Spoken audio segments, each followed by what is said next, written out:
যে ড্রাইভটা থেকে সবাইকে দেওয়া হয়েছে ওই ড্রাইভটা আমার অফিসে নেই যে আমার অফিস থেকে কেউ এটা করতে পারবে, এটা শুধু আছে আমার কাছে। তো এটা যদি কারো করতে হয় আমার কাছ থেকে নিতে হবে। তো আমি আমার জিনিস আমি বলবো যে ভাইটা নিয়ে যাও, এটা করো। আর আর আমার ব্যবসায়িক ক্ষতি করে আমার ইন্টারন্যাশনাল রিলিজ এখন অনেকগুলো কান্ট্রিতে বাকি আছে, আমার ওটিটি বাকি আছে, আমার বাংলাদেশে সফলভাবে চলছিল এবং এটা ঈদ পর্যন্ত চলতো। এই যে আমার ব্যবসায়িকভাবে যে লসটা হচ্ছে এটা আমি কেন করব, এটা প্রথম প্রশ্ন আমার, যারা আমাকে প্রশ্ন করেছেন। দ্বিতীয়ত হচ্ছে অনেকে বলেছেন যে আমি কোনো বেটিং কোম্পানিকে বিক্রি করে দিয়েছি। আমি যদি বেটিং কোম্পানিকে বিক্রি করতাম, বেটিং কোম্পানিকে আমাকে তাদের লোগো বা তাদের কোনো অ্যাডভার্টাইজমেন্ট ছাড়াই আমাকে সিনেমাটা বললো হ্যাঁ আপনি চালান, কোথাও আপনার লোগো দেখেছেন, কোথাও কোথাও কোনো অ্যাডভার্টাইজমেন্ট দেখেছেন?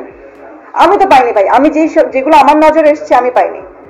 তাহলে এটা কেন এইভাবে করে অ্যালিস্ট করে? সাধারণ মানুষের কি এতটুকু সেন্স নেই যে একটা মানুষকে জাস্ট মানে একটা মাধ্যম পেয়ে গেলাম আর বলে ফেললাম?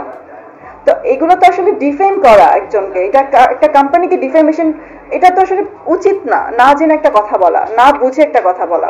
ওটিটির তো আমার বাংলাদেশ থেকে অফার আগে যা ছিল এখনো মানে ওই রকমই আসছে আমার কাছে।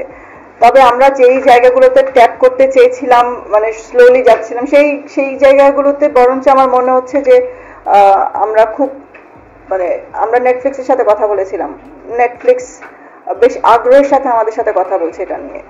তো আমি যদি বলি যে আপনি আর্থিক ক্ষতির কথা যদি বলেন, আমি এই মুহূর্তে আপনাকে নাম্বার বলতে পারবো না যে আমার কত আর্থিক ক্ষতি, কারণ সিনেমা হলে কত মানুষ যেত সেটা তো আমি জানি না, মানে যেটা হওয়ার কথা ছিল সেটা আমি জানি না এখন কত মানুষ যাচ্ছে।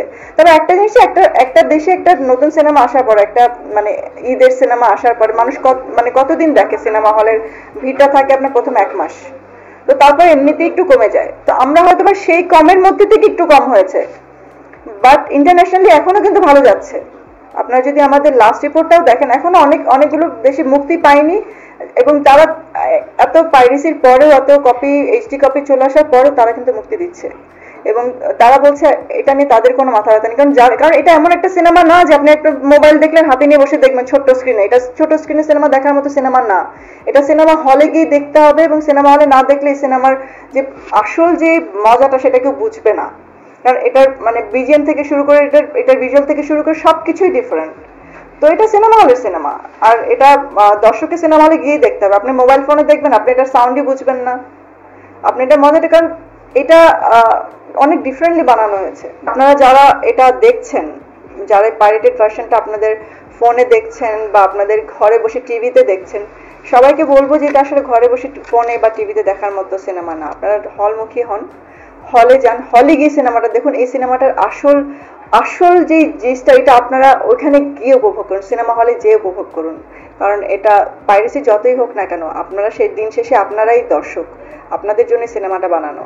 আপনারা যদি সিনেমা হলে যান তাহলে এই সিনেমাটা কতটুকু ভালো বানিয়েছি আমরা সেটার একটা সেটা একটা আপনারা বিচার করতে পারবেন। আর এতে করে আপনারা আমাদের সাথে পাইরেসি ফাইট করবেন। আমি মনে করি যারা সবকিছুর পরও সিনেমা হলে যে সিনেমা দেখবেন তারা আমার সাথে একসাথে হয়ে এই পাইরেসিটা বন্ধ করতে পারবেন। আপনারা আমার জন্য আমি বলবো রিয়েল ফাইটার, যারা এত কিছুর পরও সিনেমা হলে যে সিনেমা দেখছেন, তাদের উদ্দেশ্যে আমি বলবো আপনাদেরকে অশেষ ধন্যবাদ যে আপনারা এর পরও সিনেমা হলে যাচ্ছেন এবং দেখছেন সিনেমাটা আসল উপলব্ধি করার জন্য যে আসলে সিনেমাটা আমরা কি বানিয়েছি।